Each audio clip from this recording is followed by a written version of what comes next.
नमस्कार, just news live में आपका स्वागत है। मैं हूं शाइका। भारत में जब से कोरोना संकट शुरू हुआ तब से पूरी तरह से गायब रहे गृह मंत्री अमित शाह अब पूरी तरह से एक्टिव हो गए हैं। एक्टिव होने की वजह भी है बिहार चुनाव की सरगर्मी तेज हो गई है।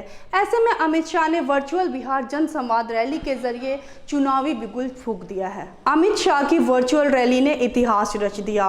वर्चुअल रैली के जरिए अमित शाह के भाषण को करीब 600 से अधिक जगहों पर सुना। ये पूरी तरह से चुनावी भाषण थे, लेकिन इसके बावजूद अमित शाह कहते हैं वर्चुअल रैली का चुनाव से कोई लेना देना नहीं है। इसका मकसद कोविड-19 के खिलाफ लड़ाई में लोगों को जोड़ना है, उनके हौसलों को बुलंद करना है, उन्हें आत्मनिर्भर भारत अभियान से जोड़ना है। बीजेपी ऐसी 75 रैलियां करेंगी और जनता से इसके माध्यम से जुड़ेंगी। इस रैली का चुनाव से कोई स्नान सूतक का संबंध नहीं है। ये वर्चुअल रैली है देश की करोड़ों की जनता को कोरोना के खिलाफ जंग के अंदर जोड़ने के लिए उनके हौसले बुलंद करने की रैली है। अमित शाह को अच्छे से पता है कि कोरोना संकट की इस घड़ी में लोग परेशान हैं। खासकर प्रवासी मजदूर लॉकडाउन के बाद बने हालात से काफ़ी खफा है।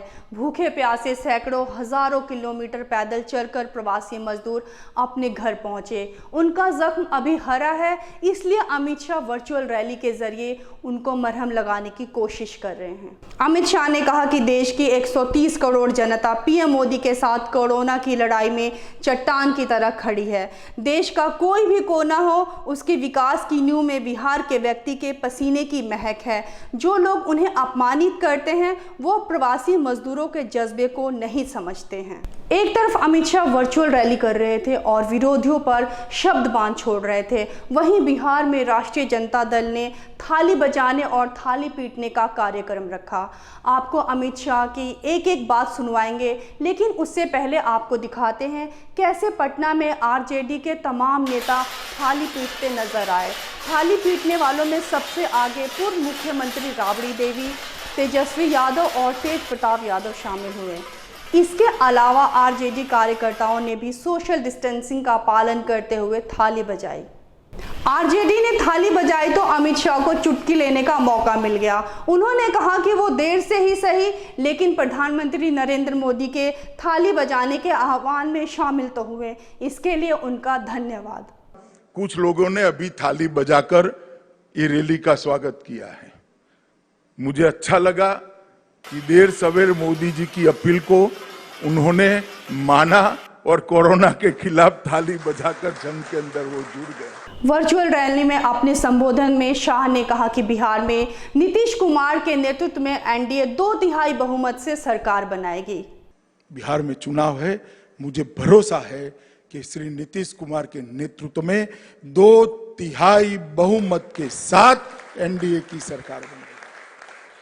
अमित शाह ने कहा कि बिहार में हम लालटेन युग से एलईडी युग तक आए हैं। लूट एंड ऑर्डर से लॉ एंड ऑर्डर तक की यात्रा हमने की है। जंगल राज से जनता राज तक हम आए हैं।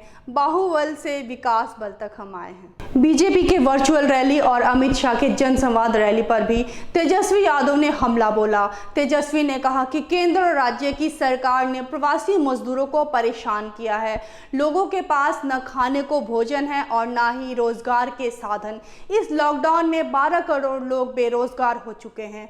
अभी लोगों को खाना देने की जरूरत है, लेकिन यहाँ की सरकार सत्ता की भूख मिटाने में जुटी है। बीजेपी गरीब की मौत पर जश्न मना रही है। राष्ट्रीय जनता दल का स्पष्ट मानना है कि बीजेपी देश की दुनिया की पहली ऐसी पार्टी है जो गरीब मजदूरों के मौत पर जश्न मनाएगी। कांग्रेस के पूर्व अध्यक्ष राहुल गांधी ने भी शायराना अंदाज में अमित शाह पर तंज किया है। वर्चुअल रैली में सीमा सुरक्षा को लेकर दिए गए अमित शाह के बयान पर राहुल गांधी ने लिखा है कि सबको मालूम है सीमा की हकीकत, लेकिन दिल बहलाने के लिए शायद यह ख्याल अच्छा है। वर्चुअल रैली के जरिए अमित शाह ने पूरे बिहार इलेक्शन का एजेंडा सेट कर लिया है। आने वाले दिनों में बिहार के चुनावी रैली में और भी शब्द बाण देखने को मिलेंगे।